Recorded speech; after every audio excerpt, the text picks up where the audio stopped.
Okay, I just came across a video that was posted about a month ago by @BenjiAdsense, and some of the things that were shared in that video I had no knowledge of. By the way, great job @BenjiAdsense, and please do keep up the great work. I, for one, appreciate the info that you've shared. Job well done. Cheers! I know this is a long shot, and it'll damn near be impossible to get the facts, but here goes.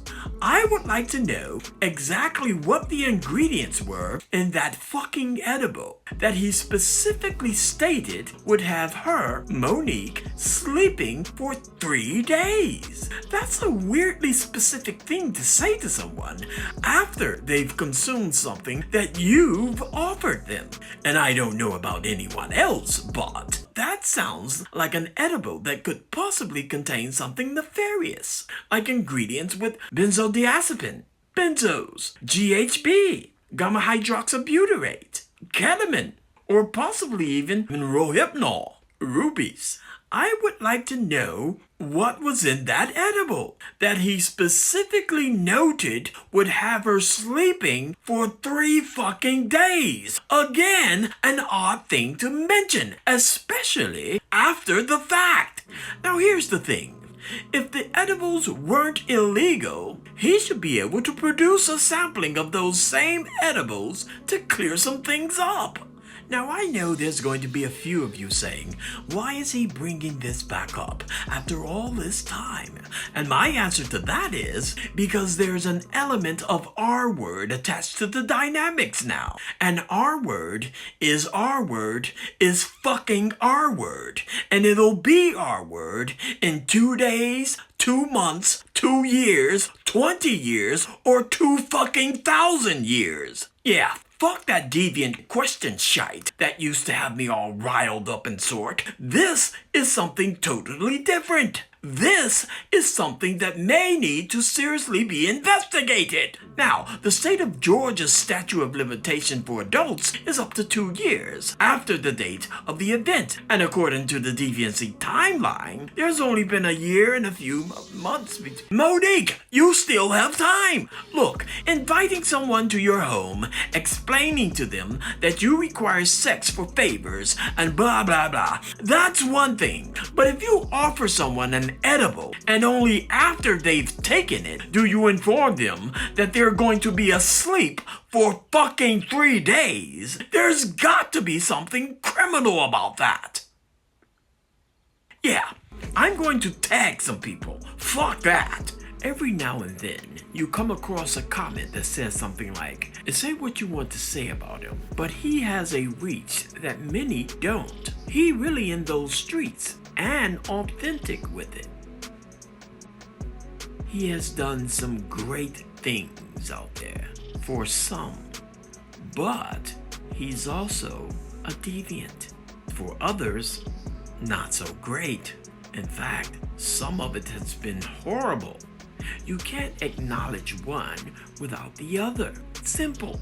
He's a pervert. He's done perverted things. He does perverted things.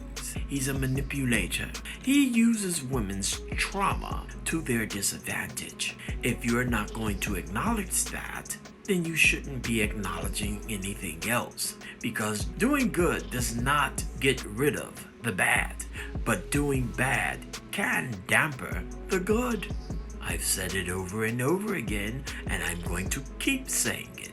Look, if you're giving someone drugs that will put them to sleep for 3 days, and you don't tell them that you've given it to them until after they've taken it, there's something wrong with that. Something illegal about that. I can't care about the good that he's done. You're doing criminal shit. Here's another question I'd like to ask. What do you think God, the entity that you says doesn't play about you, what do you think that entity thinks about you fake interviewing and recording manipulations, falsified actions to take advantage, faking so you can have sex with them and leave them with no proof of contact? How do you think your God feels about your deviancy? because you are a deviant. I don't give a fuck what you say. You're a deviant. You're a predator. You're a violator of women. You're a manipulator of women who sometimes even uses a YouTube platform to trick them into having sex with you. Unprotected sex.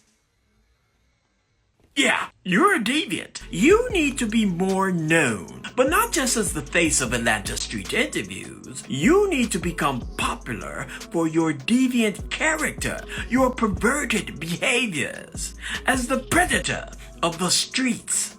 I'm off to tag some people about your deviant ass. Someone amongst them is eventually going to respond, so be on the lookout for a visit, you fucking deviant. Now, intentionally, I didn't mention your name, I didn't show your face, I didn't post a link to your page, although I did post a link to Mr. Benji's video. That's neither here nor there. But isn't it an oddly powerful point that although I didn't mention you at all, without saying your name or showing your face, everybody knows who I'm talking about because of your deviancies, your deviant behavior, and your deviant history?